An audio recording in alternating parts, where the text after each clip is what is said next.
And hello, everybody. Let's wait a little bit.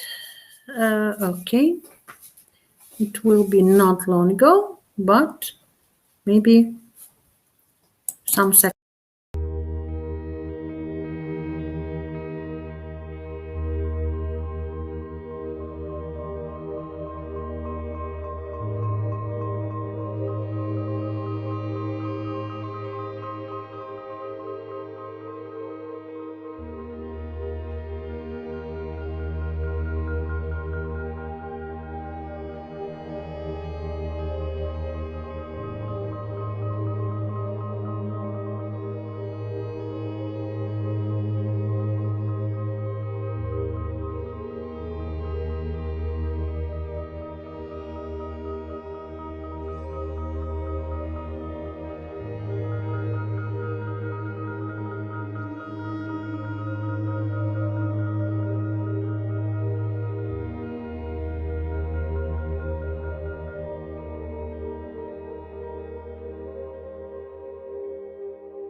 Okay, today we are going to speak about the first of our two lessons on capturing the eye, and this is part one.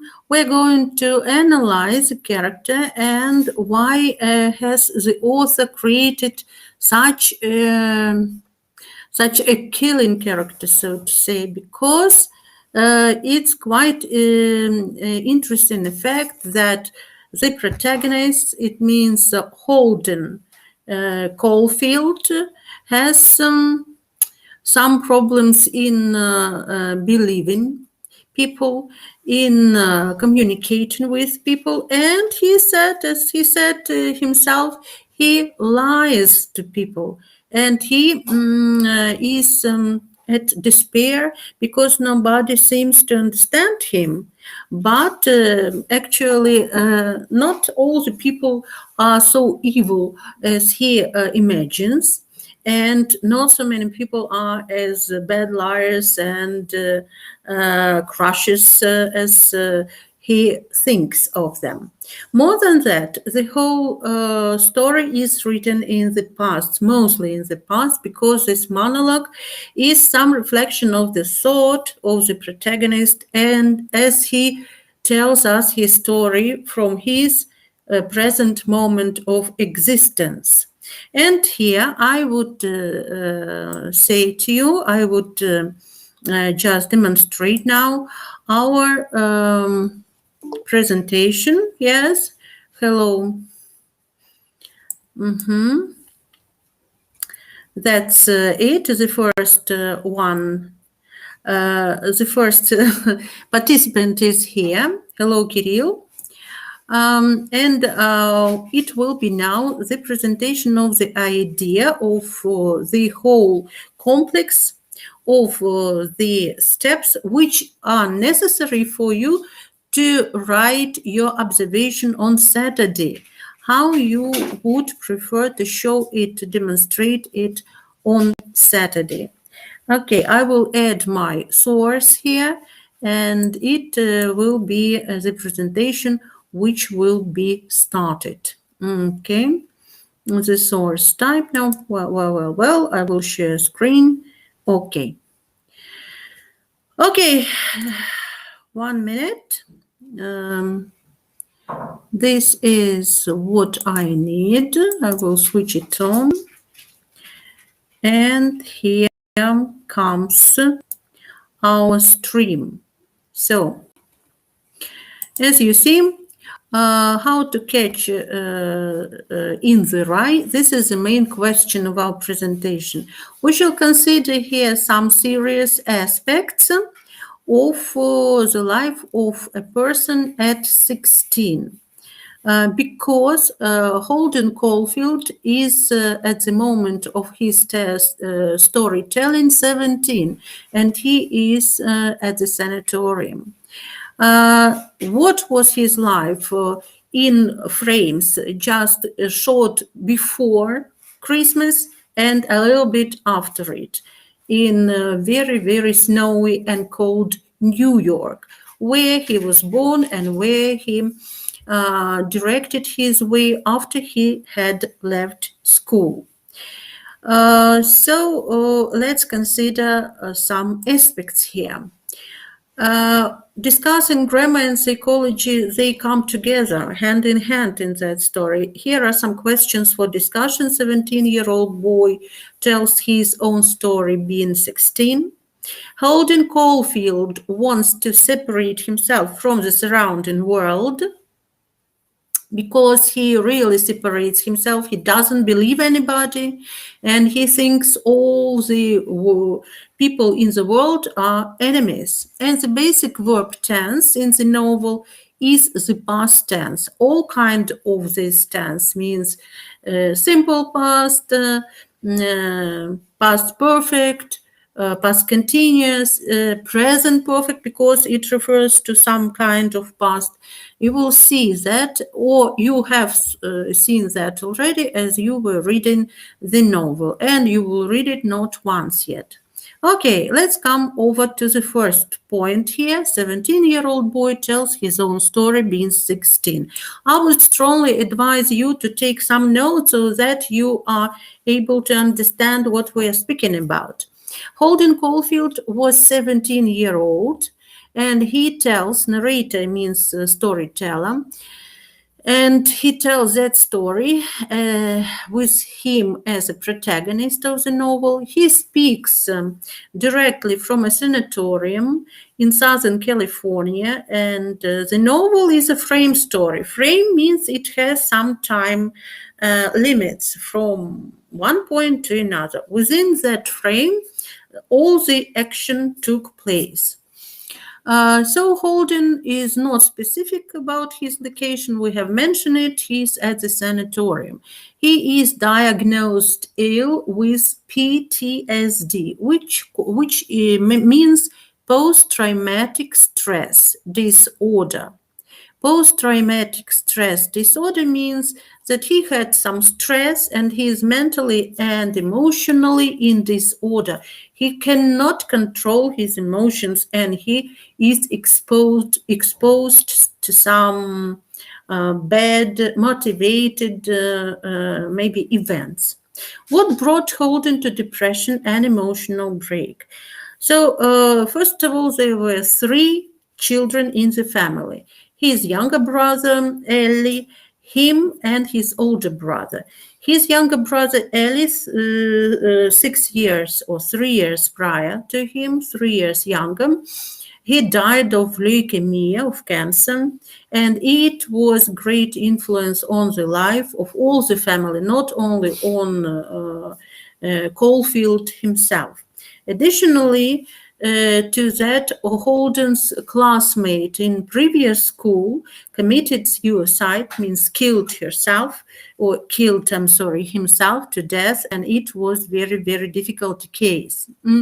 Okay, and throughout the book, all the time, Holden tells lies. He lies to all the people. He deceives them. He cheats them because he feels like he doesn't care about anybody. He was influentially so stressed and he's so destroyed that he didn't care about all the other people, and we shall see what it was like. He said, I was surrounded by jerks. Jerks, отбросы, подонки. Another citation from the book.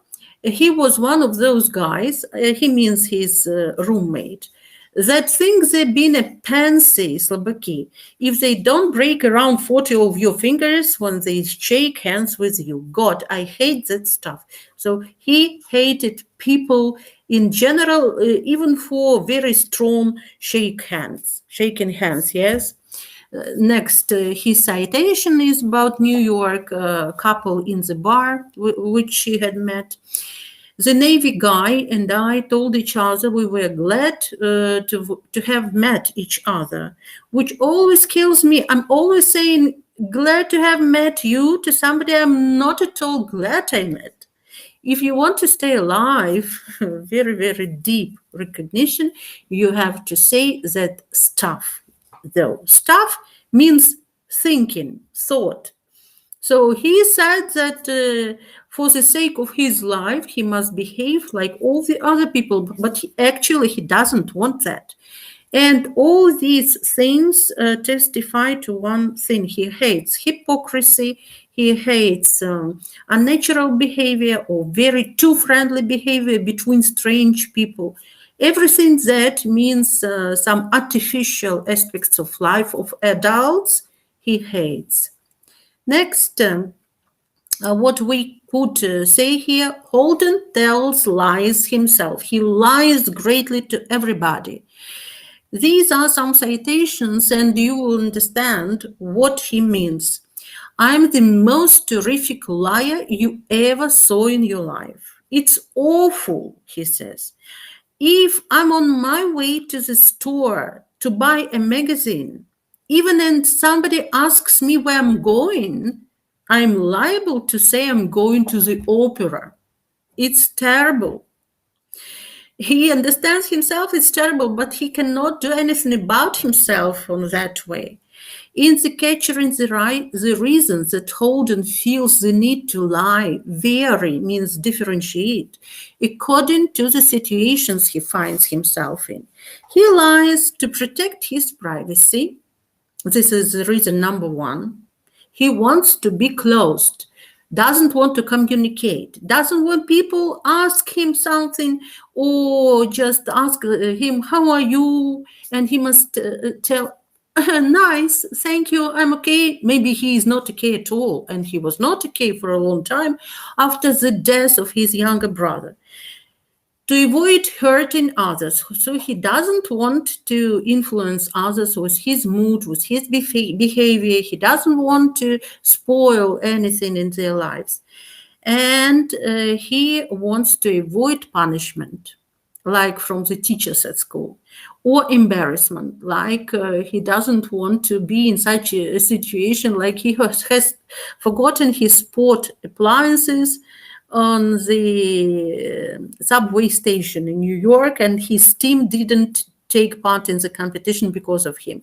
He didn't want repetition of such moments in his life. That's why he lied. And number three, then I started reading this timetable I had in my pocket just to stop lying. Once I get started, I can go on for hours if I feel like it. No kidding, for hours. Okay, now we understand that he lied everything.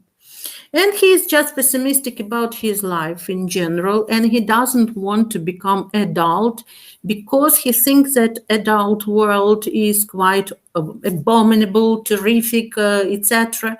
And he says, well, I can be quite sarcastic. Sarcastic, it's not ironical, it's much worse. When I'm in the mood. When he's in the mood, he could be sarcastic. And I can't explain what I mean.